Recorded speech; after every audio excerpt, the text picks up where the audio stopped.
Later today, the House committee investigating the January 6th attack on the Capitol will meet to vote on holding former aide to President Trump, Steve Bannon, in criminal contempt.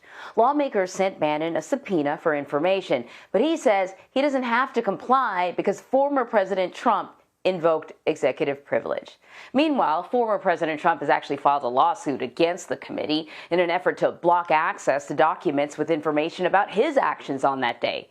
He called the committee's request an illegal fishing expedition. The former president has previously attempted to use executive privilege to keep former aides from testifying.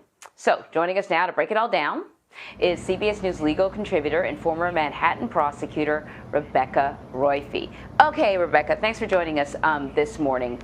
In the report, how does the committee make the case for why Bannon's claim of executive privilege doesn't hold up? And I can kind of guess a few things, considering he wasn't even working in the White House when, things went down on January 6th. But let's break it down. Why is this not a strong argument? Right. So it really isn't a strong argument because, as you said, Bannon wasn't working in the White House. And similarly, the assertion of executive privilege is not being made by the current executive, the incumbent president, but rather a former president. Now, while I say that this is a weak argument, I should also say that there is basically almost no precedent on this because these are the kinds of things that are normally worked out, and this rarely reaches courts. And because there is no precedent, it really is an open book, and courts will determine how to treat this. Now, as you say, it seems extremely unlikely that at the end of the day, Bannon would be able to prevail. But that said, it's a long road ahead, and Trump has been, persistent in this effort to create delays that ultimately end up stonewalling the effort to hold him accountable for any of these actions. So, for the life of me, I can't quite figure out what Steve Bannon's legal strategy is here. Because, we certainly have seen people show up at some of these hearings and just kind of say, I can't recall, I don't remember, or be vague, or, you could show up and just be a terrible witness, I suppose. So, from a legal perspective, what would the strategy be for Bannon? Well, I think the strategy here is to delay and ultimately derail the January 6th committee entirely. So rather than allow, them to get bits and pieces here and there, allow them to get nothing. And meanwhile, you're serving a political purpose here for the former president, which is to essentially convey that this is illicit, illegal, illegitimate, and that's, of course, in his interest politically, to the extent that he wants to continue to insist that he did nothing wrong, and that, in fact, January 6th wasn't an insurrection or wasn't an attempted insurrection, but rather some peaceful protesters who were visiting the White House. So again, I think there's a political purpose here that Bannon is pursuing as well as a legal one. And, at the end of the day, part of the purpose may also be the delay. If they can wait until January, until 2022, and there's a different makeup of the House, maybe they can disband the entire committee. Right. Meantime, former President Trump has filed a lawsuit yesterday against the committee, blocking the National Archives from being released. These would be White House records, at or around the time of the attack on the Capitol. So he is citing executive privilege. So I understand the concept that executive privilege is something that the current executive can invoke, meaning, President Biden. But I can also understand how, there would be documents in the record of a recent administration that would still be sensitive. So, can you sort of walk us through this argument? What is the former president's argument, and does it hold any weight?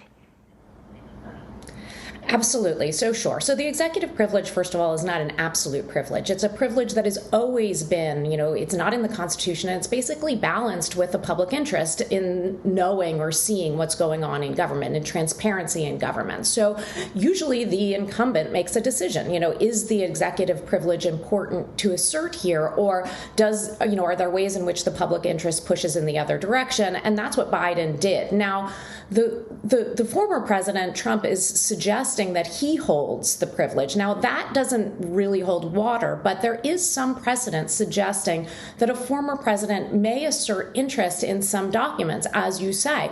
And again, that sounds so vague, and it is, because courts really have not determined the parameters of a former president's interest.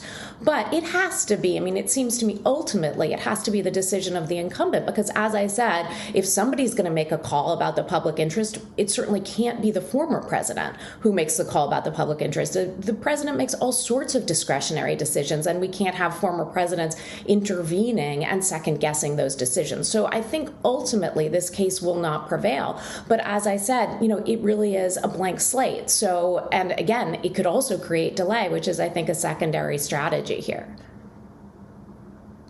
So we know that the committee or the House is going to return to Washington.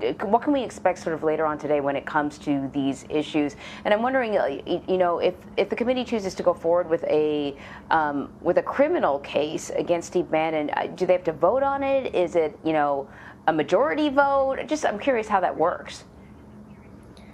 Right. So there's a vote to vote out the report within the committee, the select committee, to investigate the January 6th incident. And then if the committee votes it out, which I think everyone expects that it will, then it goes to the full House for a majority vote, which I think there probably are the votes in the House to continue, in which case the referral, Nancy Pelosi will then send the referral to the U.S. Attorney for the District of Washington, and they will go to a grand jury and pursue this case. But again, there are complications in this, in part because the executive itself has an interest not only in this case, but also in precedent going forward. So if they pursue this case against Bannon, the executive, and here the DOJ, is setting a precedent for future cases that in some ways weakens the power of the executive. Now, I think they probably, it will go forward nonetheless, but it's not a simple matter. So we have to see what will ultimately happen. And again, uncharted waters, because normally these things are dealt with in a much more congenial way,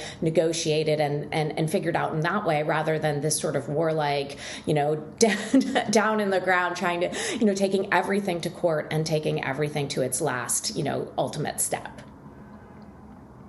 Congeniality. What is that? That congeniality left, I know, right? a few months ago. Right.